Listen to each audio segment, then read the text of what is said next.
It is said, those who live in glass houses should not throw stones at others. I wish South Africans had known the saying. However, their strategy of subjecting the Indian batsmen to bouncy barrage backfired on them. The Indians gave them back their own medicine in their own way. It is one of the rare instances of Indian cricket where the Indian batsmen let down their team very badly. It is a sad commentary that in the entire series, there was only one century and one half century, and plus two scores of 40 plus. It is always the batsmen who have given a good account of themselves, piled up a sizable total, and enabled the spinners and the speedster to outclass the opposing batsman. Unfortunately, it did not happen this time. The bowlers were always bowling against a very small total. They had to defend a very small total. And full marks to our fast bowlers that they lived up to their reputation and they brought India back in the series.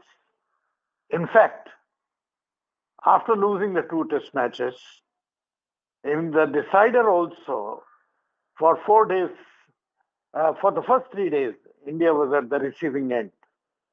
But our fast bowlers, headed by Mohammad Shami, and an able and a one who keeps a good length and line, persists with it and always lures the batsman outside the off-stump trap. Bhuvneshwar Kumar, and very well supported by Ishant Sharma, provided them crucial backthroughs in the third test to enable India win the series. It may be a consolation win for India, or people call it a revenge win for India. But I think it will do a lot of good to the Indian cricket in long term. When I look back at the series, there are certain things which emerge very clearly. That the strategy of the Indian team and the planning of the Indian team went haywire. They were nowhere in the game as far as strategy and the planning was concerned.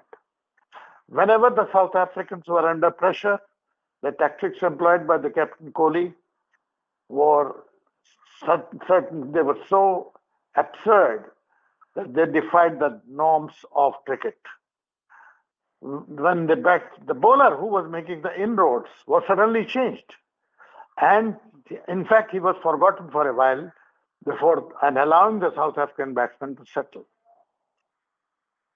To be on the other place where Indians failed badly was the catching. The slip fielding was awful. And that is where the dropping of Ajike Rihane proved suicidal. Because Rihane is one of the best fielders in the slips. And he has the best of his technique to face the fast bowling. But he was kept out of the team for the first two test matches. And he proved his worth in the final test by having a very fruitful partnership with skipper Kohli, where he was the highest scorer with 48 runs, followed by Kohli with 41. And this was the turning point in the decider, where India were able to put a challenging total for South Africans to face on the fourth days and the fourth innings of deteriorating wickets.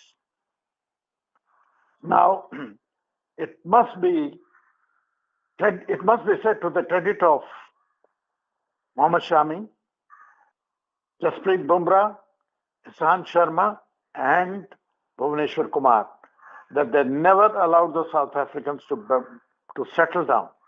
Even in the decider, when it seemed that Edgar and Hashim Amla might take away the match from India, Ishant Sharma came back and dealt two decisive blows to put South Africa on the mat.